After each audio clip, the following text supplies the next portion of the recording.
Hello, I'm Sara Anderson, and this is my Prompt 1 narrated presentation. And Prompt 1 really focuses on differentiation and how it applies to my classroom and how I implement it in my instruction.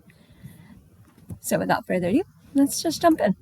So my first page is for my domain and standards, and I am a pre-K teacher, so I teach little babies. Georgia has a different set of standards for pre-K than it does for elementary school, and so I use GELDS, and for this presentation and for my classroom, I use for 48 to 60 months, which means 4 and 5-year-olds. And sometimes I get lucky and I have 3-year-olds for the month of August because they have to be 4 before September 1st. So, little side note, but this is the GELDS and that I will be working with for my presentation. My domain is communication, language, and literacy, and so these are basically just saying that they'll be able to conversate with other kids and they'll be able to show their comprehension. They'll be able to listen to a topic and be able to respond to it. And then they'll actually take something away from it. So that CLL 5 is just talking about can they actually take something away from the conversation. I like to think of conversations as cyclical, and you should never leave a conversation with less information than you started with. And then CLL 9 is talking about writing. And so though pre-Kers can't really or don't typically write real words, they still communicate in different ways. And so we need to address that and make sure that we are meeting their needs for that. And then I'm also going under the domain for our social studies, which is called cognitive development and general knowledge for social studies. Long words just mean social studies. And so the one I picked was talking about the economics of her community, his or her community, and then talks about how the jobs in the community affect them. For most of this is going to be talking about firefighters because we have Fire Safety Week the first week in October, and it's one of my absolute favorites to teach. So I thought it'd be a good starting point. For a little content summary, we have Fire Safety Week. This is a unit that integrates literacy skills as well as social studies standards. We have a lot of fun in pre-K, so be prepared. Through this content, we will be exploring how firefighters help the community while learning how to be safe. We use read-alouds like Big Frank's Fire Truck by Tony Minton, and this book really encourages students to understand like all the events leading up to actual rescue. So like the call, like how they go in their fire truck, what's the reaction time, things like that, just to get them piqued in their interest. We also do lots of read-alouds. We have community helper visits, and then afterward we use anchor charts to help just solidify that learning. And then they learn how to be safe and how to be, how the firefighters keep them safe as well. For my student goals and teacher background knowledge, our literacy goals is to be able to make predictions with books because that's very important. We use a lot of our site to know what the words say because they don't know words yet. We're going to practice active listening through our stories and are engaged in our discussions, and then draw thank you notes at the end just to make sure that the firefighters know that we are appreciative, but it also shows the kids that they can be a part of their community. For this teacher knowledge, they need to know how to scaffold conversations and model active listening. A lot of times I'm like, oh, did you read that? Like, did you hear me say that? And then they'll be like, what do you mean? And I'm like, oh, let's go back and read it. And so we make sure that we are actively listening as we do our read aloud because some of our read alouds get a little long, and I want to make sure the kids are attentive. It also helps us understand early writing and support it, and we support that with examples of drawings and even giving them some words that are simple enough for them to write themselves. You'd be surprised at how much pre-K actually retains. And then also using open-ended questions to guide comprehension and determine understanding. We often find ourselves just saying, oh, did you like that? Would you like some? And it's yes or no. And that's not very effective for building knowledge. Just making sure that you stay on top of why are you asking this question, what's its purpose, and what are they taking away from it. And then for our social studies goals, we are identifying ways that firefighters keep us safe, engage in role-playing, such as putting fires out with chalk in our spray bottles, which is always a blast, and then participates in fire safety walks and discussions of fire safety plans. In order to do this, teachers need to know how to facilitate open-ended intentional questions. And then also connect abstract safety rules to concrete experiences. So when we do our safety walk, we're actually showing them, hey, this is something that's going to go off if there's a fire. This is something that detects smoke so that we stay safe. Things that really connect with students. And then at the end, help students reflect on what they're learning through each interaction, making sure it's not just, oh, we're doing this and then we're moving on. For differentiation, what it is defined simply as matching required curriculum with the learning styles, expression styles, and interests of abilities of students. And this is raised in Rizzoli in 2018, and it's basically saying, just because you have a curriculum doesn't mean it's fit for every child. With that, you need to express how your students learn. If they're visual learners, you need to include lots of anchor charts. You need lots of experiences for them to see and actually focus in on. If they're hands-on learners, you need to put something in their hands. They will not learn if you just keep talking to them. They learn through experiences. If they are auditory learners, then you need to be talking to them and having those conversations. And it matters because it improves engagement and motivation through all of our activities. And it also promotes inclusivity and equality in the classroom, or equity in the classroom, sorry. And then it also builds students' confidence and allows them to have independence. When they feel supported, you will see them shine. And examples from my own classroom is just from this week, this fire safety week. For my literacy small group, I differentiate what level of working on language I'm working on. Some kids are just looking at pictures and telling me what they see. Some are having a word that they're trying to read. Some are even actually doing sentences. And I like to use sentence structures that's repetitive so they can be like, I can climb, I can drive, and they can point to each word and they can start to figure it out. For my math groups, we did climbing the number ladder. So we had 2 jump ropes parallel, and then we had numbers. And so they were in order from 1 to 5. And the kids jumped from each one, and then they were able to tell me what number that was. For my middle group, it was 1 to 10. And then for my high group, I actually rearranged the numbers and had them put them in order before they did it. And then I had them check each other because that helps them build confidence in their own abilities, but it also helps them communicate and work as a team. But sometimes it's not just, oh, they can count 1 through 5 or 1 through 10. They can recognize X, Y, and Z numbers or letters. Sometimes it's in choices. How do you sit? I like to think of my carpet as a free choice center. They can sit mermaid, they can sit mountain, or they can sit crisscross applesauce. Just enough so that all their friends can see. I let them express their knowledge in different ways. Some people like to draw me a picture. Some kids like to tell me in conversation. Some people like to role play it. And I love that they show me it in their own unique way. Also, I model everything and set clear expectations. Every morning when we get to the carpet after our morning song, I'm always like, oh, my friends, we're fixing to start carpet time. How do you show me you're ready? You have your eyes watching, your ears listening, your body still, your hands are to yourself. Those are very clear expectations. And they've gotten where when I say, where are your eyes? They'll say at the speaker. And they know if I'm moving around the classroom, they're moving with me because they want to see what I'm doing and they're actively engaged. I also use a lot of scaffolding. I do, we do, you do. It's really showing them how to do it, let them practice with teacher influence, and then letting them try it on their own. And it really helps build them and set them up for success. We do this a lot with our writing. I'm like, okay, friends, we're going to watch the teacher. Let's make a circle. Okay, my friends, you try to make a circle in the air, and we'll make a circle together. And then I'll say, okay, now on your paper, you try it. And just setting them up for that success, what I'm asking them for. Also, not just differentiation knowledge, but you need PCK. I never can say it right, and I'm sorry. But it is a concept that describes a teacher's ability to blend subject knowledge, effective strategies to help students understand complex ideas. And that's Main and Sewell from 2023. And that's just saying, do you have the knowledge to teach the subject you're at? And it matters because it improves student learning by anticipating difficulties and misconceptions and setting them up for success by addressing those before you start. It also supports differentiation by having a wide array of teaching methods. I like to think of them as my tool belt, and I always am prepared, like Dora the Explorer, and I can just pull out something like, oh my goodness, now we have our thinking gaps, let's put them on, friends. And it really helps just keep the class moving, and it also helps them feel engaged. It also encourages reflective teaching because at the end of the day, me and my parents sit down and we're like, okay, what went well? What are things that we're seeing that we need to work on? Do we need to reteach this lesson? And just kind of touch base and see where we're at. And we're always changing and always reflecting. And I think that makes really strong teachers. In the classroom, this teaching background information to form a schema. So some kids come to us and they are a wealth of knowledge and they have all of these experiences.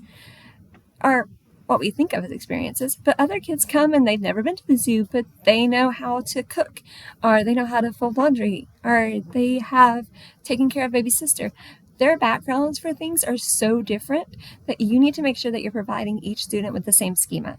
So if I'm teaching about pumpkins, I'm giving them a pumpkin, I'm showing them a pumpkin, I am letting them experience it with everybody.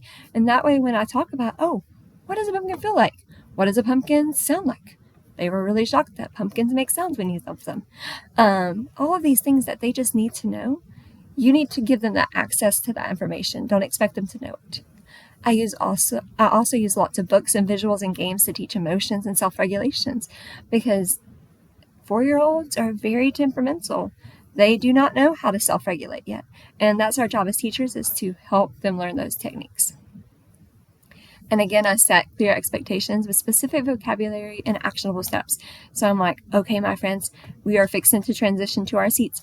My girls are going to bunny hop. My boys are going to robot walk. When you get to your seat, there's a crayon. Do not touch it yet. Excuse me. I will give you an instruction in a minute. Setting those clear steps. We are walking like a bunny. We are walking like a robot. We're not touching our crayons. Very simple. And that note, do not touch the crayon, that's an anticipation concept that I have. Like, I know that they're going to touch it as soon as they get to their seat, so I'm telling them preemptively. I also differentiate lessons to meet the needs of all my learners, and my assessments are aligned to the learning goals. So if we've spent all week counting to 10, I am going to ask them how to count to 10. Like, it's going to match perfectly. But most importantly, pre-K is very play-based. So knowing that going into it is going to help you so much. If you think they're going to sit in their seats for 8 hours a day and not move and not wiggle and not talk, you are wrong. Sorry. So just knowing the audience that you're teaching. One approach I use a lot is hands-on learning. Hands-on learning, often referred to as experimental learning or learning by doing, is a teaching approach that places students at the center of the learning through direct, practical experiences, and that's Maine 2023. This approach is especially effective for pre-K as it supports age-appropriate instruction that includes play, collaboration with peers, and connecting ideas with actions. And I love that, connecting ideas with actions. Oftentimes we can picture things in our head and we have this great imagination, but children have that, but they don't have ideas to put with that. They don't have the actual thing that you're doing. So hands-on learning helps put the learning in their hands, literally. It's rooted in John Dewey's learning theory, where he believed genuine learning only occurs when we actively engage in an experience, interact with our environment, or work through a scenario. So if we never give kids scenarios to work through, they're not going to learn how to problem solve. If we don't give them things to do, they're not going to do anything, or do the things that you don't want them to do. You do not want them running all over your classroom. Give them something in their hands. And this provides opportunities for all learners, and it creates an engaging environment. This is a video of my classroom. Let's see.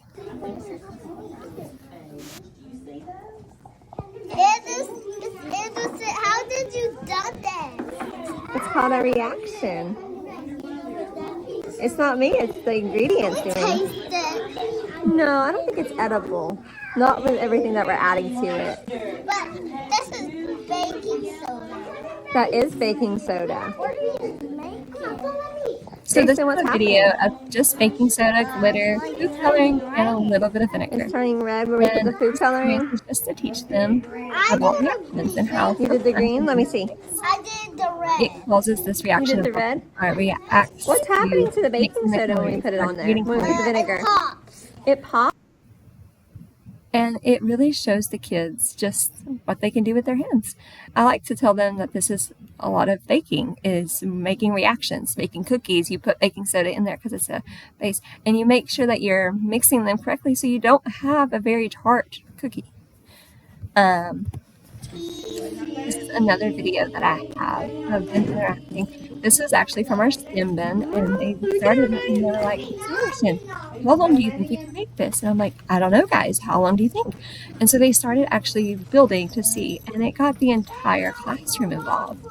Kids that usually don't play together were engaged. That's my para right there. Miss Martin is amazing. And these kids were so excited to be a part of this. And we made a line that went all the way around our classroom. And they felt safe enough to do that because I give them these experiences. For my fire safety week, my hands-on experiences is talking about the stop, drop, and roll practice. And so we would go stop, drop, and roll. And so the kids would stop, they would drop, and they would roll across the ground. This was very good for them to know because they were really terrified that they were going to catch on fire and nobody was going to be there. And so we talked about how this will help keep our clothes from being on fire for a continuous amount of time. And then once we're on the ground, if there's a fire, we crawl. And so we practiced crawling through the classroom. And so it was really helpful to put that idea into action. We also practice our fire drills. Our school does one every month. This month, it happened to be during our fire safety week. So it was really exciting to get to practice lining up, walking out, and finding our safe place on our blacktop to meet. We also sorted safe and unsafe items. We like to do the 911 rap, and it talks about how matches and stoves and things of that nature are not safe. And it's really important for students to know, like, hey, I shouldn't touch the stove eye, even if it's not on, just because it could possibly be on at one point. And it helps them realize safety rules in the classroom. We also practice with our sensory bin with red, yellow, and orange sensory items and place magnet tiles, and they had little fires and little people to help them just role play that out with their hands. Here is some pictures from our fire safety week. And this is just hands-on experiences as well. So we have I keep wanting to point with my hands, but I need to use my mouse so you can see. So in this picture, we were acting out how to be fire safety people. And then we actually made a fire truck craft with graham crackers, icing, pretzels, and Oreos. And then they did a writing activity with it to expand it. And so they had to put how many ingredients they were, and then they actually traced or wrote the word red or yellow because that's the color of fire trucks that we had. And then over here was our baking soda activity where we were watching the reactions. This one is of a little boy. He was actually role-playing out being a firefighter, and he has his fire extinguisher in his hands, and he's spraying out the chalk fire. And then these two pictures, and let's see if I can move myself to show you. These two are from our fire safety walk where they had their papers, and it was like bingo, and they had to color in when they found something that was on our fire safety walk checklist. So it had fire extinguishers, fire hydrants, our smoke detectors, our exit signs, and things of that nature. So the kids got to move all over the school. And that's a really big thing in pre-K because we're usually in our classroom except for lunch and recess. So the kids were really excited about that. The next approach I use is field trips or field experiences. For the definition, field trips are a widely used experimental learning tool intended to enrich curriculum and promote academic learning and professional goals across disciplines and grade levels. It's used in pairing with discussions, read-alouds, and are reinforced. So I use it because it, again, gives that schema in the background. It lets kids know, like, this is where these places are. This is how you interact here. This is where we get pumpkins. This is where the fire trucks are stored. This is where they take care of the fire equipment. This is where they get 911 calls. Things of that nature. So that way they get this whole world connection. It also helps them to be embedded in the vocabulary. So when we go to the pumpkin patch, they're talking about the soil, they're talking about fertilizer, they're talking about the life cycle, they're talking about sprouts and how they develop. And it gives them a shared experience to create that classroom community that I strive for. This is a video of an experience.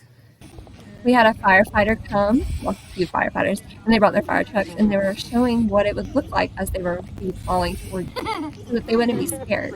A few of our kids were kind of terrified of their whole equipment, and we wanted them to know that this was a safe space. And these people, as you can tell by the giggles, they were a little desperate afterwards.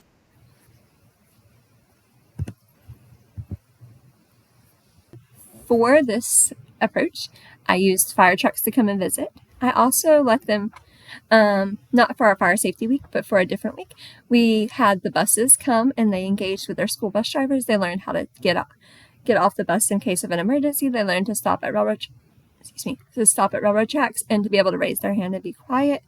They learned how to cross the road effectively when waiting for signals and showed them what the universal signals are for our bus drivers in Walker County.